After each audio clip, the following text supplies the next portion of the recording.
la transcripción.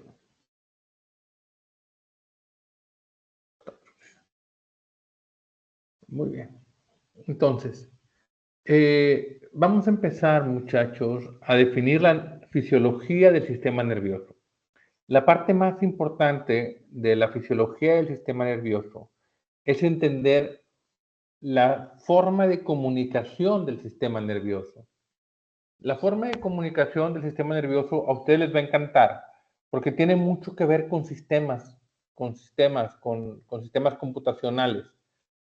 Los sistemas computacionales están programados en ceros y unos. Bueno, aquí el sistema nervioso está programado en ceros y unos. Lo hace un poquito más complejo porque estos ceros y unos dan una respuesta de salida que tiene que ver con neurotransmisores. La vía de comunicación del sistema nervioso es por medio de neurotransmisores. Y los neurotransmisores tienen un efecto al final en la célula postsináptica, o sea, la célula en donde se va a llevar a cabo el efecto de estimulación o inhibición. Para resumir las cosas y hacerlo sencillo, la verdad es que es un poquito más complejo porque hay muchas interacciones, como vamos a darnos cuenta a medida que vayamos avanzando en el sistema nervioso central.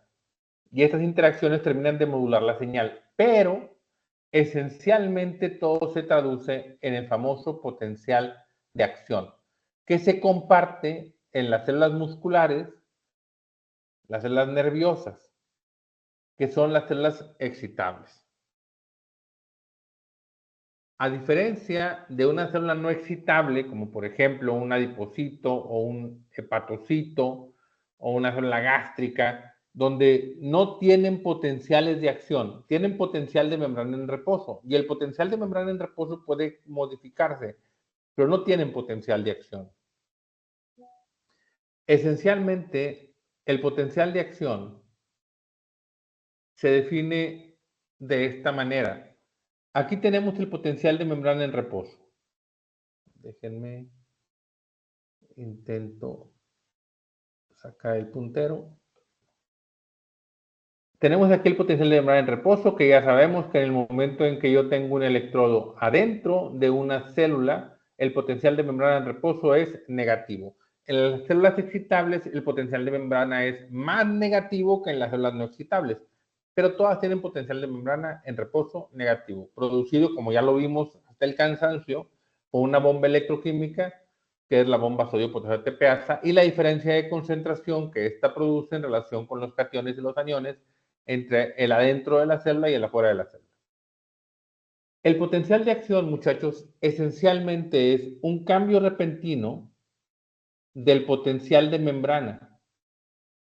Aquí está en reposo y súbitamente sube produciendo algo que le vamos a llamar espiga. Y luego regresa otra vez al potencial de membrana en reposo. Espiga y potencial de membrana en reposo. Entonces, ahí tenemos nuestros ceros y unos. En reposo es 0 y la espiga es 1. En el sistema nervioso yo puedo modular la cantidad de las espigas. O sea, ¿cuántas espigas tengo en un segundo? Puedo tener 50, puedo tener 100, puedo tener 500 espigas por segundo. Pero no puedo regular la intensidad de la espiga, o no es relevante la intensidad de la espiga, porque la intensidad de la espiga es con una fórmula de todo o nada. En el momento en que se activa este proceso, ya no se detiene en la célula. No puedo tener medio potencial de acción. Tengo potenciales de acción sí o no, ceros y unos. Entonces empieza el concepto que ya hemos platicado también en un par de ocasiones, que es cuando el potencial se hace más positivo, esto se llama despolarización. Y cuando el potencial de membrana regresa hacia lo negativo, se llama repolarización. Entonces, una espiga tiene una despolarización y una repolarización. ¿Qué corriente iónica me causa la despolarización? Pues la entrada rápida de sodio. ¿Qué corriente iónica me causa la repolarización? La salida de potasio. Y así es como yo empiezo a tener una idea de lo que va a estar sucediendo en las células. La mayor cantidad de los canales que yo voy a modular en el potencial de acción son canales operados por voltaje. Algunos de ellos, el más memorable de todos, es el canal rápido de sodio. Algunos canales tienen una sola compuerta de apertura y cierre y algunos otros tienen dos compuertas de apertura y cierre. Al tener dos compuertas, hacen un canal mucho más rápido, más ágil, más eficiente para controlar la apertura y cierre, a diferencia de los canales de una sola puerta, que, dicho sea de paso, son los más sencillos y son los más antiguos. Los canales de una sola puerta, por ejemplo, tenemos en este caso los canales de potasio.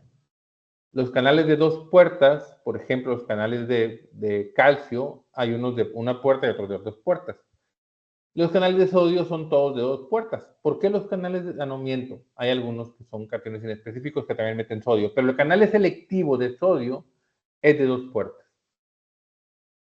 ¿Por qué? Porque este gradiente tan importante de sodio hace que si yo no tuviera dos puertas, entraría demasiado sodio y eso causaría problemas de osmolaridad dentro de la célula con la consecuencia hinchazón de la célula y ruptura de la misma. O sea, se descompone el mecanismo. ¿Sí? Entonces ya tenemos los canales.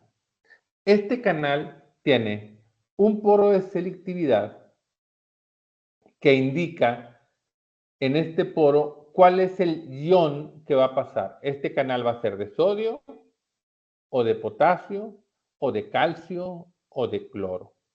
Y luego tengo una serie de aminoácidos transmembranales que me dan el voltaje. Y este sensor de voltaje es el que define en qué momento se abre y en qué momento se cierra. En qué momento se abre, se cierra y se pone en reposo, que no es lo mismo. Un canal de dos compuertas tiene tres estados físicos: apertura, cierre y reposo. A diferencia de los de dos puertas, de una sola puerta, que tiene solamente apertura y cierre. Aquí tenemos entonces otra compuerta. Observen cómo en el área intracelular tenemos sitios de fosforilación y esos sitios de fosforilación modifican la dinámica del canal. ¿Qué significa que modifican la dinámica del canal? Significa que el canal puede estar más propenso a abrirse o menos propenso a abrirse. ¿Sí?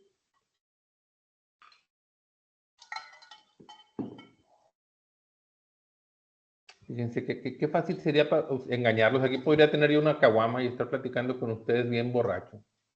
Pero no tomo. Entonces no es una caguama. Ni me gusta. Pero me hubiera gustado que me gustara para yo luego degustar una caguama. Pero pues no me gusta. Muy bien.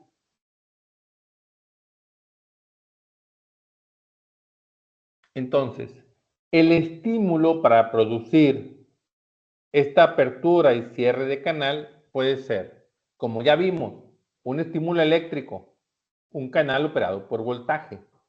Puede ser un estímulo mecánico, un canal operado por tensión del citoesqueleto o un canal operado por un receptor químico, en donde tengo yo un receptor que llega luego, en este caso un neurotransmisor que lo abre. En la presencia y en ausencia del neurotransmisor abre o cierra el canal. Entonces tengo por lo menos así relevantes para el sistema nervioso central esos tres mecanismos: tensión, voltaje y químico.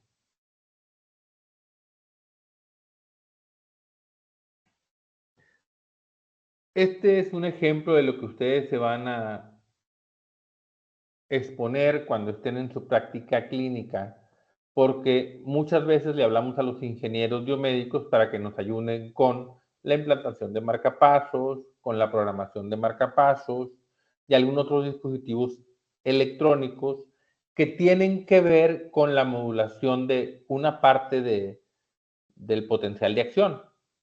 En este caso, el marcapaso lo que hace es producir una espiga de potencial de acción en el corazón, obviamente modificando los canales de voltaje. Por eso lo que hacen es dar un pequeño golpecito, un pulso con un voltaje. Ustedes que ya saben de electricidad, saben que el voltaje puede tener intensidad y duración. Entonces, modificando la intensidad o la duración, hago yo que en este caso, en donde está el electrodo, el corazón, se haga más sensible al disparo. ¿Sí? Entonces, es importante que ustedes tengan estos conceptos porque cuando les toque programar, tienen que entender la fisiología. Uno, la física de la electricidad, la física del dispositivo y la fisiología que ustedes están de alguna manera manipulando. Entonces, dijimos que en una espiga, en un dispositivo electrónico, yo puedo modificar intensidad y duración. Entonces, a mayor intensidad necesito menos duración y a mayor duración ocupo menos intensidad para producir el potencial de acción. Esto en lo que yo puedo modular de un dispositivo que da disparos. Doctor, pero no estamos hablando del corazón, estamos hablando del cerebro. Bueno, pues póngale un marcapaso hacia la zona negra para que dé potencial de acción y que descargue dopamina en un paciente con Parkinson. Punto. O sea, hay dispositivos electrónicos que también se implantan en el cerebro. No son tan frecuentes. Hay dispositivos electrónicos que se implantan en la médula espinal para que estimule, por ejemplo, la cadena simpática.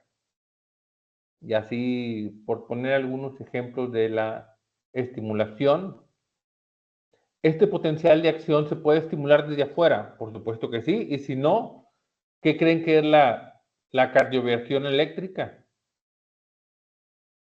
Incluso se puede modificar con algo que se llama estimulación magnética, porque no olviden que el magnetismo y la electricidad pues están muy relacionados. Entonces, si yo hago un campo magnético suficientemente fuerte, voy a modificar los voltajes.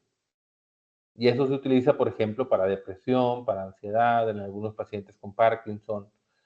Aunque podemos estar de acuerdo o no, si es efectivo o no para los pacientes, en la clínica ahí están, estimuladores eléctricos transcraniales o los famosos estimuladores transcutáneos para rehabilitación física, por ejemplo, que están estimulando los músculos.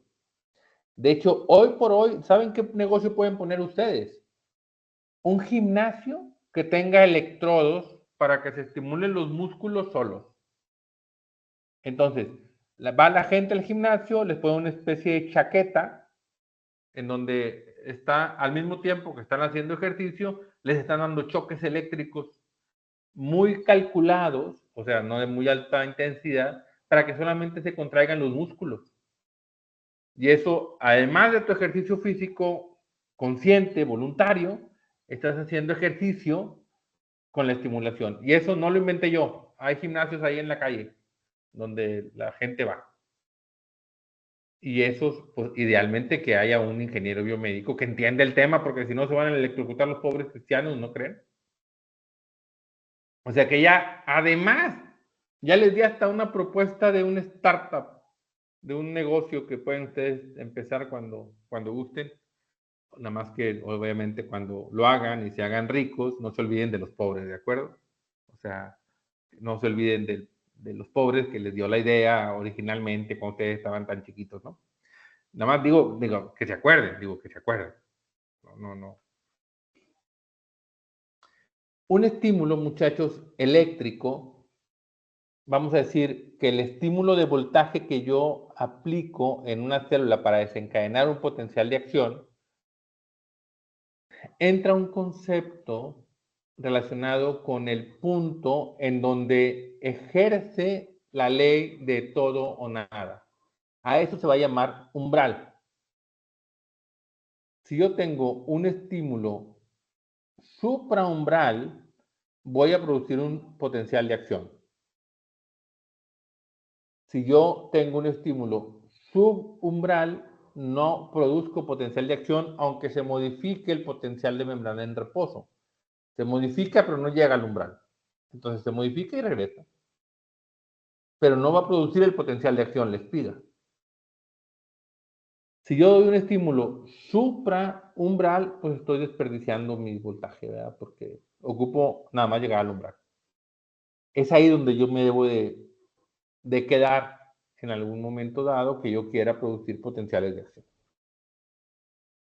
El estímulo entonces puede ser subumbral, umbral, que es el ideal, y el supraumbral, donde estos dos, ambos, van a producir un potencial de acción de todo o nada.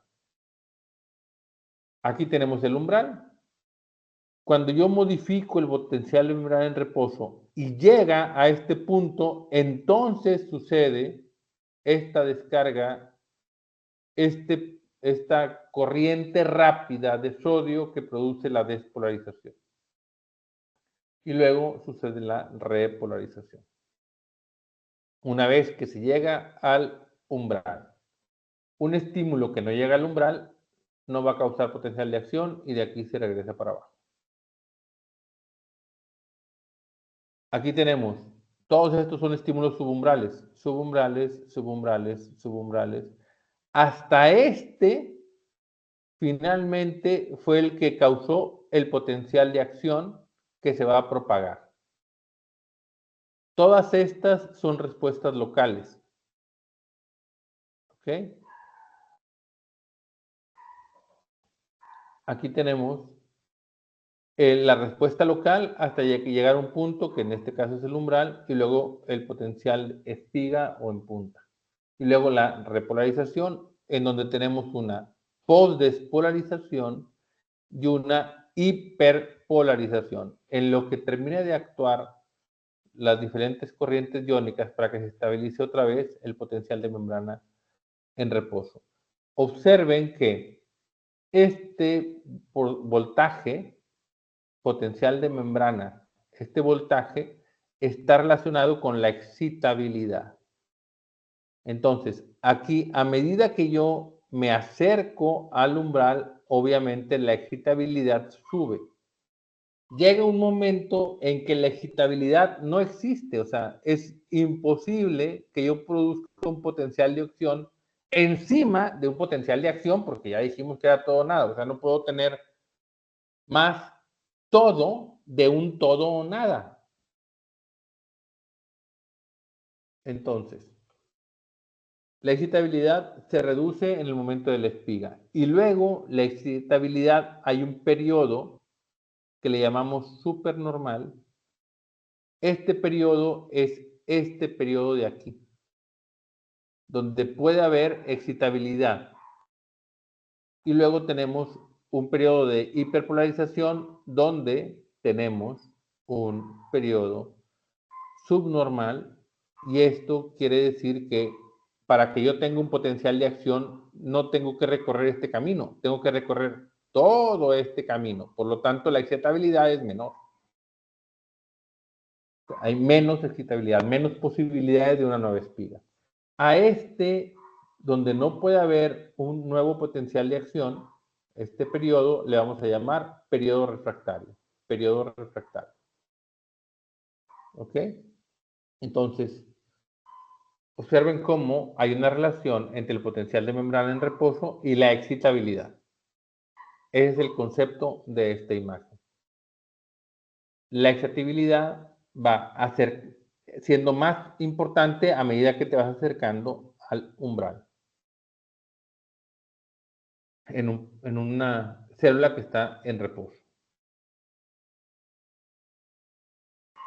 Ya dijimos los iones que participan en el potencial de acción, ya dijimos la concentración de potasio alta adentro y baja afuera, ya hablamos también de la concentración de sodio, ya dijimos que esto esencialmente es unos cambios que existen particularmente a nivel, fíjense cómo está aquí, a nivel de la membrana. Como yo tengo aquí una carga predominantemente negativa y aquí tengo una carga predominantemente positiva, entonces, como esta negativa me va a traer a los positivos, aquí están todos en fila pegados en la membrana. En cambio, esta que es positiva tiene a todas las cargas negativas apiladas en la membrana. De tal manera que cuando yo abra esta membrana, inmediatamente empiezan a salir los negativos y entrar los positivos. Si es que el canal me permite la salida o el canal me permite la entrada. ¿Cómo se define si el canal me define la salida o la entrada? Pues obviamente por la selectividad del poro. O sea, un canal que es selectivo para el sodio, pues va a permitir la salida de sodio. Punto. Perdón, la entrada de sodio. Punto. Y un canal de selectividad para el potasio va a permitir la salida de potasio sin permitir la entrada de sodio. Si yo tuviera un canal inespecífico que pudieran pasar los dos, pues el sodio va a ganar, muchachos, porque la fuerza electromotriz del sodio es mucho mayor que la del potasio, con un potencial de membrana en reposo, normal. ¿Sí? Muy bien. A ver, este concepto, alguien que tome el micrófono y explique este concepto que acabo yo de decir, de comentar. Amanda. Sí, profe. Arad.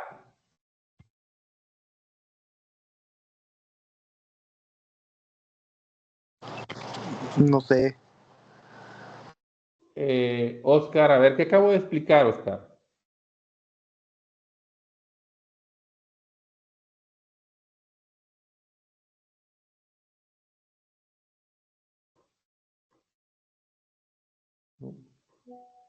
No está Oscar.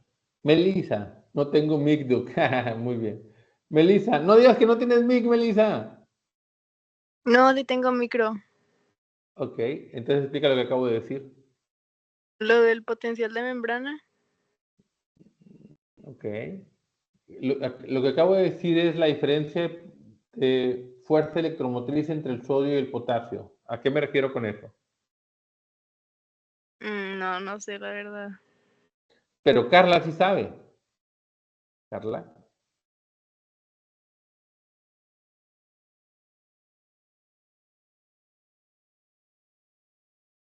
Carla no tiene mic.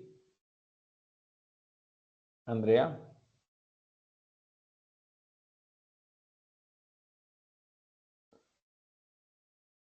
Andrea no tiene mic.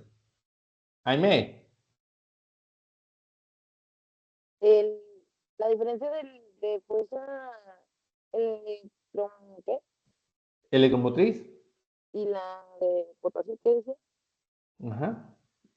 ¿Cuál de los iones tiene la fuerza electromotriz más grande?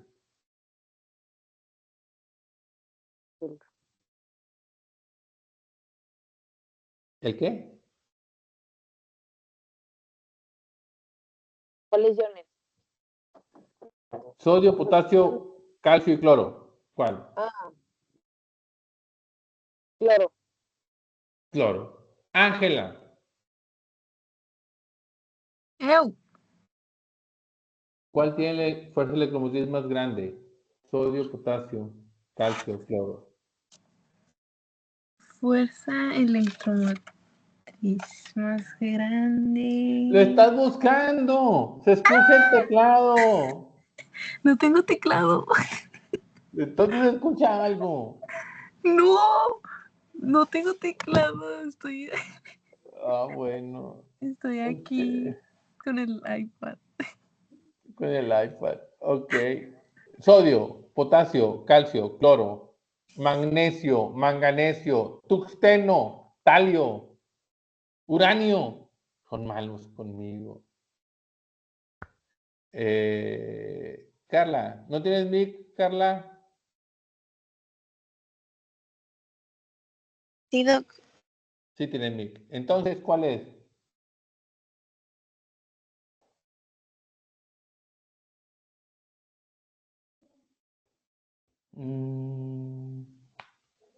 La diferencia más importante, muchachos, por la gradiente de concentración y el voltaje es el sodio. El sodio es el que tiene la fuerza electromotriz más alta. Por lo tanto, un canal que se abre y que no tiene selectividad para cationes, va a meter sodio. ¿De acuerdo? Y lo tenemos que limitar porque finalmente es mucho sodio por la fuerza electromotriz. Pero bueno, observen que ese sodio que va a entrar, que son estos positivos, este sodio va a entrar y se va a desplazar en la membrana. O sea, no entran todos los sodios del espacio extracelular, entra el sodio de la membrana. Y muy rápidamente se va a cerrar, de tal manera que entran, no sé, 6, 7 moléculas, no cientos de moléculas. O sea, muy rápido se cierra. ¿De acuerdo?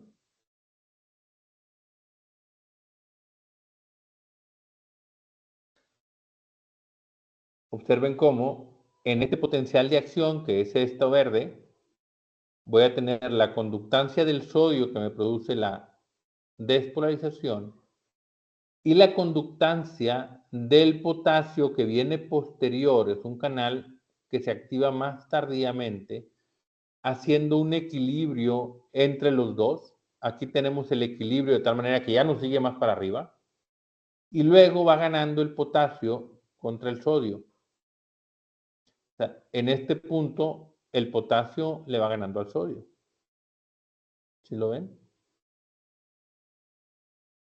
Eventualmente es suficiente la cantidad de potasio que está saliendo para que el potencial de membrana esté, ahora sí, regrese a lo normal, incluso, como dijimos, en un nivel supranormal, llegando o definido por el potencial de equilibrio del potasio, que es más bajo que el potencial de membrana en reposo. Ya lo habíamos visto. Aquí tenemos el canal de sodio que actúa en esta fase y el canal de potasio que actúa en esta fase. Observen que este canal de sodio tiene dos compuertas y este canal de potasio tiene una sola compuerta. Aquí está la corriente de sodio y la corriente de potasio. Esto es lo mismo en otra gráfica, lo mismo en otro texto, donde pegan, además de la conductancia de potasio y sodio, pegan el tema de la excitabilidad, que es a alta antes, luego el periodo refractario, donde es 0, y luego cómo se va incrementando de forma progresiva la excitabilidad. Esto es exactamente lo mismo que platicamos. Aquí solamente tener el concepto de que el canal de sodio que causa la espiga tiene un efecto de retroalimentación positiva.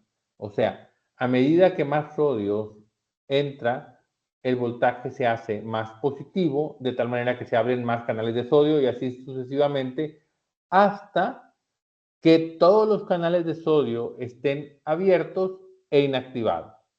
¿Qué produce el paro del potencial de acción? Por la inactivación de los conductos de sodio, porque finalmente se abren y cierran.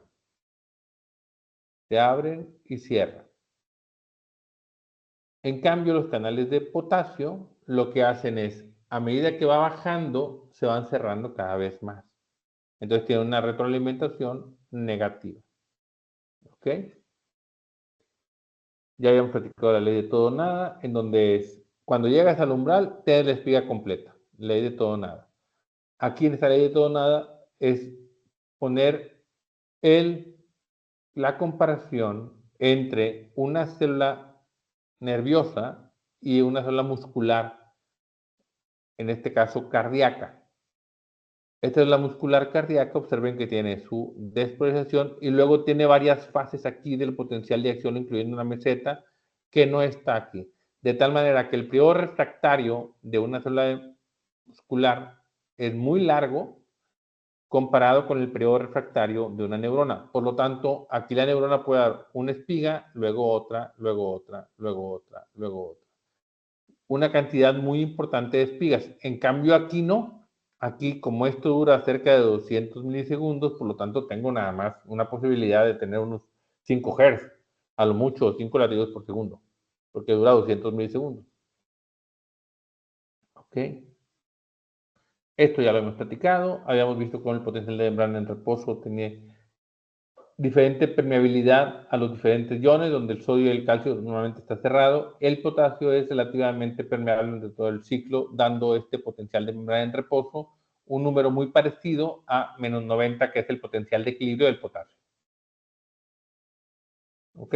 Esto es esencialmente un resumen. Ya habíamos visto la hiperpolarización y la despolarización. Y como yo tengo aquí el potasio, el que me define el potencial de membrana en reposo, un movimiento en la concentración de potasio extracelular va a modificar la salida del potasio. Si yo tengo mucho potasio, este no va a salir tan fácil porque el potencial de equilibrio se va a hacer más hacia arriba. Si yo tengo muy poquito, el potencial de equilibrio se va a hacer más hacia abajo. Aquí de nuevo, si yo tengo muy poquito, el potencial de equilibrio se va más para abajo. Y si yo tengo mucho, el potencial de equilibrio se va para arriba. Porque cuando yo tengo mucho, hace que el potasio no salga. ¿De acuerdo? Entonces, la diferencia de las diferentes concentraciones extracelulares de iones modifican el potencial de membrana en reposo y por lo tanto la excitabilidad. Asimismo, también tengo el calcio que modifica el potencial de membrana, pero esto no tiene que ver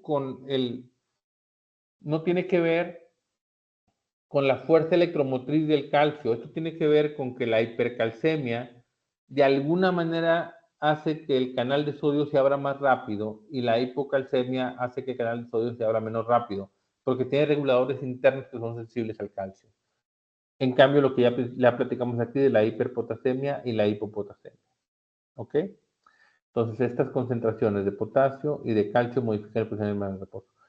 Oye, doctor, ¿y el sodio? ¿Por qué no pongo aquí la hiponatremia y la hiponatremia, el efecto que causaría en el potencial de membrana en reposo? Porque no es relevante. ¿Por qué no es relevante? Porque la concentración de sodio lo que va a modificar es el tono del líquido extracelular. Un líquido hipertónico va a chupar células y un líquido hipotónico la va a deshidratar. De tal manera que, de tal manera que el sodio lo que va a causar es destrucción celular, no modificación del potencial de acción. Por eso es irrelevante. Calcio y potasio y con eso nos queda. Ya dijimos el influjo de la despolarización, que esencialmente es la corriente de sodio, y el de la repolarización o hiperpolarización, que es la corriente de potasio. Ya lo vimos también. En una neurona, muchachos, el potencial de acción se genera aquí en el cuerpo o soma. En el soma, cuerpo, se genera el potencial de acción y luego la membrana se convierte en el transmisor como si fuera un cable. Entonces, así como una línea de telégrafo, yo aplico un pequeño voltaje que va a viajar por un cable una distancia a la velocidad que se transmite, en este caso, pues ahora sí, el voltaje, la velocidad del cable. La neurona, pues va a transmitir también su velocidad en función de características de la membrana, ¿eh? No crean que todas las neuronas tienen la misma velocidad. Y luego el potencial de acción se transmite a lo largo de todo lo largo de toda la neurona, en este caso el axón de la neurona, y aquí el axón de la neurona puede ser tan largo hasta de cerca de 2 metros en una persona adulta, ¿no? Y esto, aquí, este movimiento es en la membrana los movimientos iónicos. Aquí teníamos arriba, acomodaditos, dijimos que todas las cargas positivas y abajo todas las cargas negativas adentro de la célula.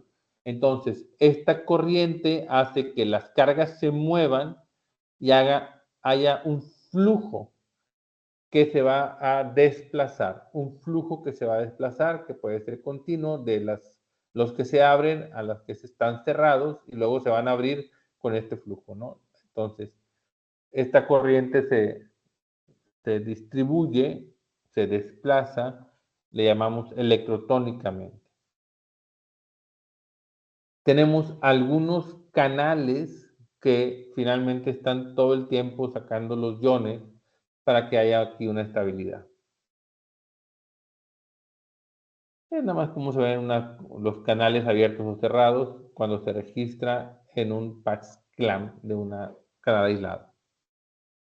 Ya un diagrama de un canal, ya los platicamos, que tiene una selectividad, un filtro de voltaje, una puerta de inactivación, una otra compuerta que está por ahí que es de activación. Entonces aquí tenemos los diferentes canales que vamos a encontrar. Como por ejemplo, ya dijimos que el sodio, el más importante de las señales eléctricas de las células excitables, el de calcio, que es muy importante en la contracción muscular y en las terminales nerviosas que son importantes en la secreción, el potasio, que es responsable de la repolarización de la membrana, el de cloro, que de alguna manera regula el volumen en muchas de las células, y tenemos sensores que son canales no selectivos. Estos sensores son muy importantes, porque esencialmente son muy básicos. Como son no selectivos, pues muy probablemente fueron los primeros que salieron, muchachos. Canales no selectivos que esencialmente respondían al medio ambiente, ¿no? Y de ahí se fueron especializando. Pareciera que la especialización más alta fue el canal de sodio, o sea, el último que llegó a nacer en la escala filogenética. Aquí tenemos un ejemplo de un canal que es operado por voltaje. Observen cómo el canal tiene 6 dominios transmembranales. En estos 6 dominios transmembranales, el dominio 4 es el que es el sensor de voltaje. El dominio 4. O sea, este sensor de voltaje esencialmente es el dominio 4. El dominio 4. Y están ocupados o organizados en tetrámeros. Tetrámeros. ¿Ok? Esta es la forma en la que están normalmente estructurados los canales de voltaje. Los canales que se aperturan por voltaje. Aquí tenemos el filtro de selectividad. Y observen que este, por ejemplo, es un canal que tiene unos dominios intracelulares que se les puede pegar calcio. Y este calcio hace que el canal se pueda abrir más fácilmente o menos fácilmente, como lo dijimos en el canal de sodio. Aquí tenemos un canal operado por ligando. Es exactamente lo mismo, pero aquí en lugar de tener 6 unidades, 6 subunidades transmembranales, tenemos nada más 4. ¿Ok? Y estas 4 subunidades terminan teniendo una zona donde se le pega el ligando. Y luego se acomodan en subunidades haciendo la estructura del polo. Los tipos de fibras nerviosas, muchachos, hay varias clasificaciones, vamos a platicar algunas de ellas, pero esencialmente esta clasificación va a dividir a las fibras en A, B y C. A, B y C. Las A luego las va a subdividir en alfa, beta, gamma y delta. Esta diferencia radica en que las fibras tienen diferente velocidad de conducción. Las A, alfa, son las más rápidas, de 70 a 120 metros por segundo. En cambio, las beta, A también, pero beta, más o menos, vamos a decir de 30 a 70 metros por segundo. En cambio, las gamma y las delta, más o menos entre 15 o un poquito más lentas, las delta. Observen cómo el diámetro de la fibra se reduce de forma progresiva. Es un diámetro, una célula grande, 20 micras, o 12 micras, o 6 micras, o 3 micras. Mientras más grande, pues más rápida. Pues claro, pues si es más grande, está más robusta, tiene más canales, está más estructurada, está más evolucionada, ¿no? Esta fibra grande esencialmente me lleva a la propiocepción.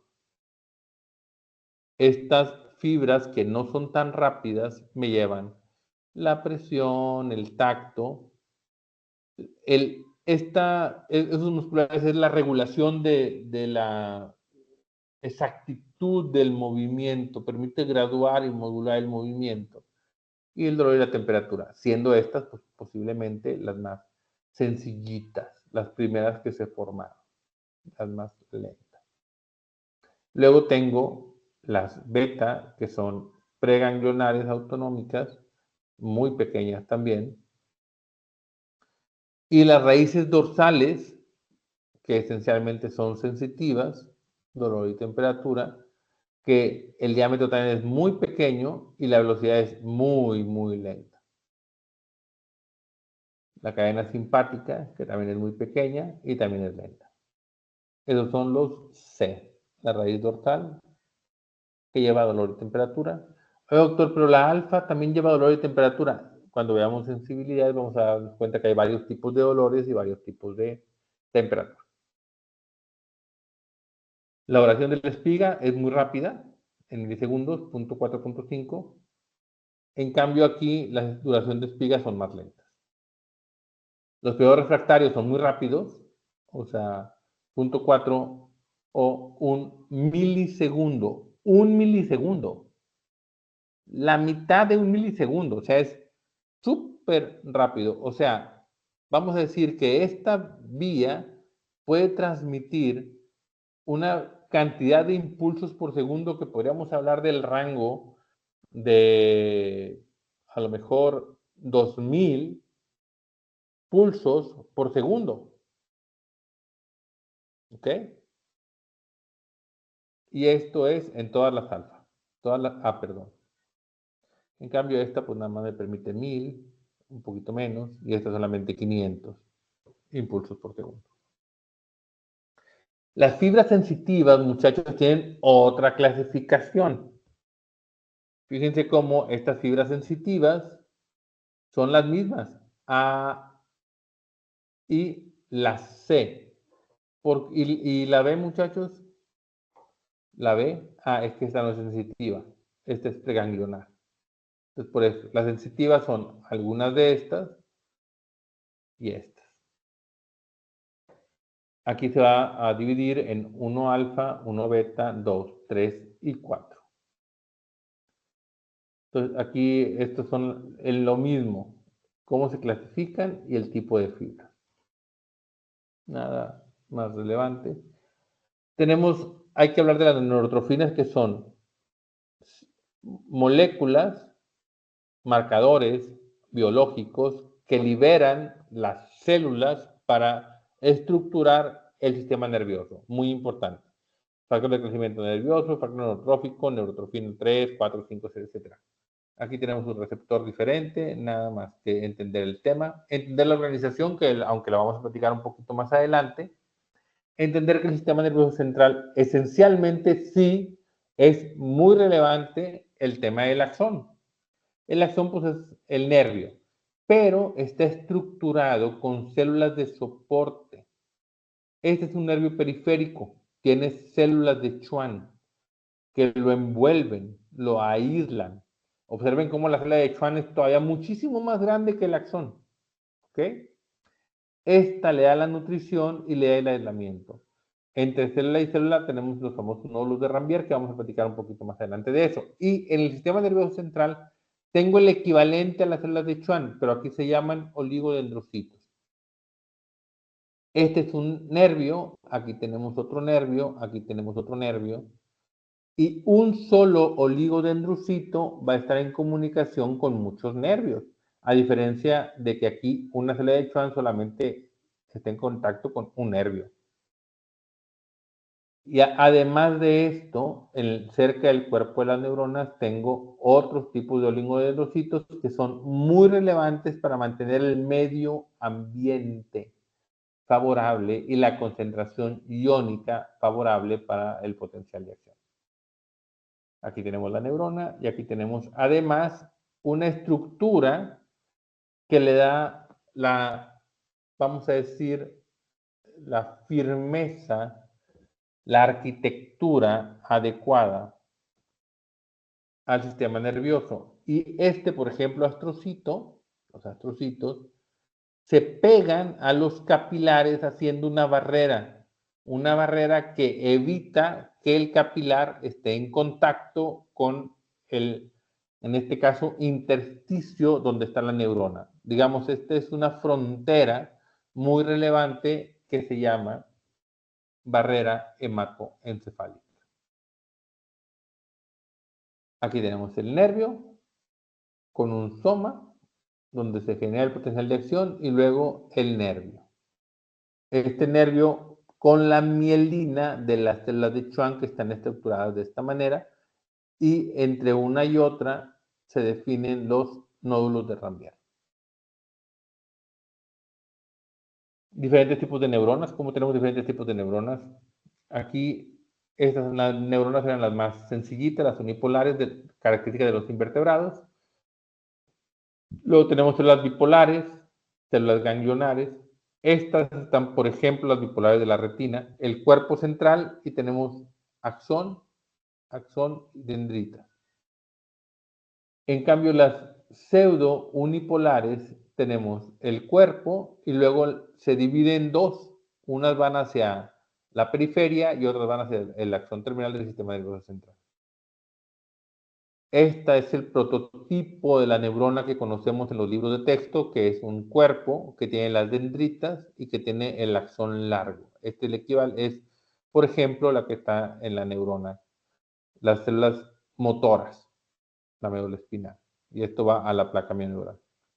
Tenemos luego células con diferentes estructuras como esta que está del cerebelo, observen todas las dendritas que tiene, para que en ellas se puedan conectar miles de otras neuronas. Estas que también integran mucha señal, por ejemplo las del hipocampo. Estas tienen que ver con la memoria. Por ejemplo, yo cuando vi los resultados de su examen, vi el resultado y luego veo esta imagen. Y yo creo que muchas de estas ramitas, algunos de ustedes están muy poco desarrolladas. No es que no estudiaron, yo lo sé. Es que esas neuronas que están en el hipocampo pues no están desarrolladas y les costó trabajo el aprender los contenidos y bla, bla, bla, bla, bla, bla. Entonces yo los entiendo, yo los comprendo, pero pues esas ramitas se pueden fabricar, ¿eh? No crean que nacemos con o sin y ya. Observen cómo hay un transporte entre el cuerpo y la parte terminal del axón. ¿Por qué? Porque aquí se sintetizan las enzimas y proteínas necesarias para los neurotransmisores, o incluso los neurotransmisores se sintetizan en el cuerpo y tienen que viajar a lo largo de todo el axón. O sea que este nervio tiene dos funciones. El nervio tiene la función de propagar el potencial de acción, pero luego por dentro lleva la información.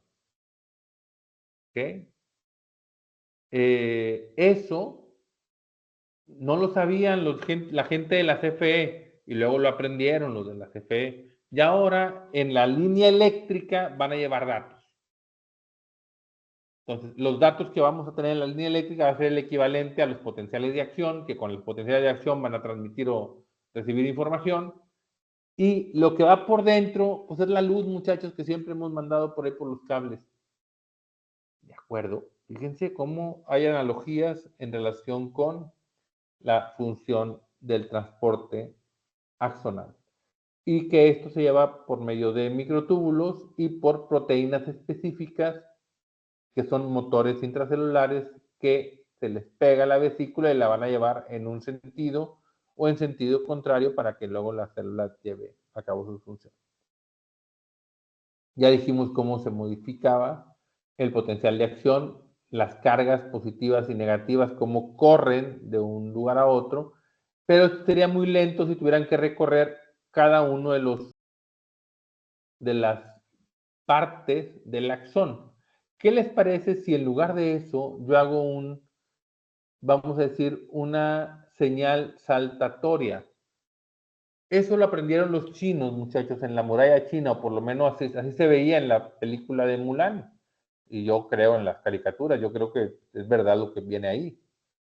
Entonces, en la película de Mulan, cuando venían los mongoles y querían comunicarle a toda la muralla que llegaron los mongoles, pues no hicieron una ristra de leños desde un lado a otro. Sería muy impráctico y sería muy lento. No, lo que hacen es prenden una fogata y luego la ven a los 500 metros y prenden la otra. Y la ven a los 500 metros y prenden la otra, y así sucesivamente de una forma saltatoria. Esa forma saltatoria es la forma en la que se conduce el potencial de acción en los nervios. Y cada fogata es el nodo de Rambier. Entre nodo de Rambier y nodo de Rambier hay un silencio eléctrico. ¿Para qué? Para hacer eficiente el transporte, muchachos. Obviamente, aquí, vamos a ver aquí, taca, taca, taca, taca, taca, taca, taca.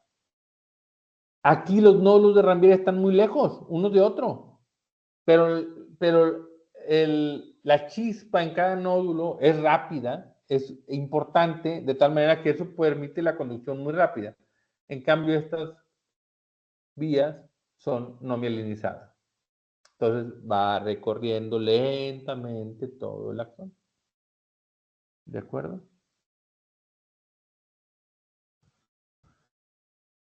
Y hasta aquí terminamos. Hasta aquí terminamos.